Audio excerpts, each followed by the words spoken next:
Nataša Aksentijević je svojim gostovanjem u emisiji Grand Magazin izazvala pravu medijsku buru.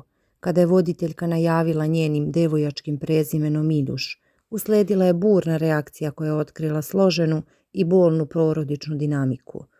Iza njenog prepoznatljivog osmeha i vedrog duha krije se priča o nepravdi, pokušaju razumevanja i suočavanja sa teškim istinama. Nataša je vrlo jasna i direktna kada je reč o svom identitetu. Ona sa ponosom nosi prezime svog supruga, Dušana Aksentijevića, sa kojim je u braku više od decenije. Međutim, pominjanje njenog devojačkog prezimena Miljuš kod nje izaziva snažnu negativnu reakciju.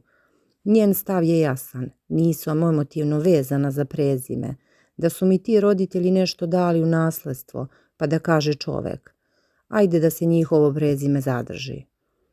Ona to dovodi u direktnu vezu sa odlukom svojih roditelja da celokupnu imovinu ostave njenom bratu, dok njoj nije pripalo ništa. Osjećaj nepravde je toliki da je dovela do potpunog emotivnog odvajanja od porodičnog imena. Oni imaju tog sina što su njemu sve dali, pa neka im, on nosi prezime i ja neću. Ovu odluku potkrepljuje i mišljenjem da bi upravo sin trebalo da nosi prezime roditelja koji su mu sve ostavili. Odnosi sa roditeljima i bratom su, po njenim rečima, veoma teški i konfuzni. Iako pokušava da pronađe opravdanje za njihove postupke, Nataša prizna da ne uspeva. Pokušavam da opravdam svoje roditelje svim i svačim, pa i našom sredinom, mentalitetom, običajima, i samo dolazim do nerazumevanja svega što mi se dogodilo. Opis porodične atmosfere je daleko od idiličnog. Nataša ga opisuje na sirovi realan način, kao i većina porodičnih odnosa kod Srba, burni sa lažnim osmesima i ustreskanje vratima. Onaj iskren opis govori o povređenosti i nemogućnosti da se prevaziđu duboki porodični jazovi. Uprkos svemu, Nataša izgradila sopstvenu porodicu, već duže od decenije u srećnom braku sa suprugom Dušanom, sa kojim ima 2 ćerke, Helenu i Veru. Svoj brak opisuje kao pun ljubavi i podrške, a supruga često naziva Duki car, ističući njegovu dobrotu i energiju. Ova stabilna i zdrava porodična zajednica predstavlja za nju protivtežu turbulentnim odnosima iz prošlosti. Njena priča je složena tapiserija bola, nepravde, ali izuzetne snage da se razume i oprosti. Nataša Aksentijević nam pokazuje da se i iza najsnažnijeg porodičnog raskola može izaći sa dostojanstvom i izgraditi sopstveni srećni svet. Priča Nataša Aksentijević otvorila jedno staro, ali i dalje bolno pitanje u našem društvu. Zašto se i dalje smatra da je sin taj koji treba da nasledi porodičnu imovinu, dok ćerke često ostanu kratkih rukava, čak i kada su podjednako ili više prisutne i odgovorne. U mnogim srpskim porodicama, posebno u ruralnim sredinama, postoji nepisano pravilo. Sin nasleđuje kuću, zemlju i imovinu, ćerke se udaju i pripadaju drugoj kući. Taj obrazac je toliko duboko ukorenjen da ga mnogi i ne preispituju. Sa stanovišta tradicije, sin je produžetak loze, čuvar ognjišta i prezimena. Međutim, u 21. veku ovakvo razmišljanje sve više deluje kao nepravda. Da li je fer ostaviti sve jednom detetu? Nije. Osnovno načelo pravde u porodici je da se deca tretiraju jednako, osim ako postoje opravdani razlozi.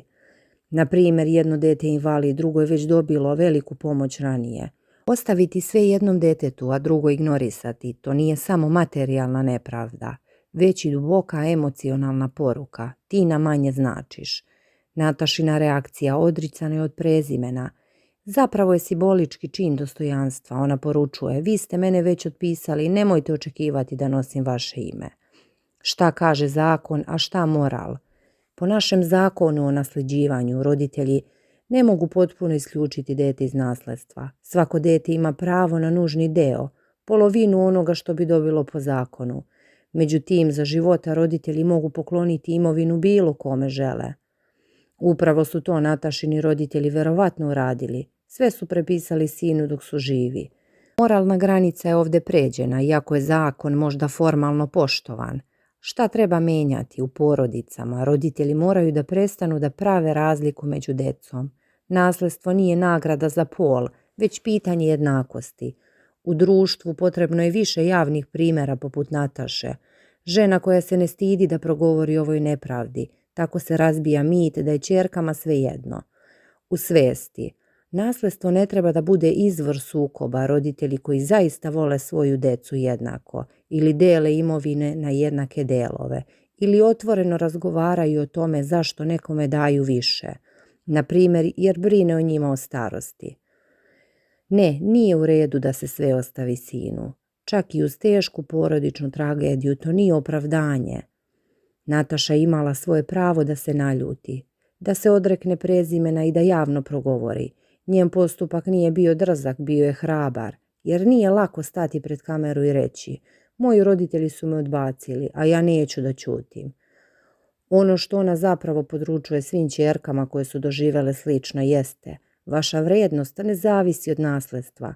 Možete izgraditi svoj život, svoje prezime, svoju porodicu i biti srećni uprkos tome. A roditeljima koji favorizuju sinove, zapamtite, jednog dana možda će vam baš ta ćerka koju ste zapostavili biti jedina koja će doći da vas posjeti.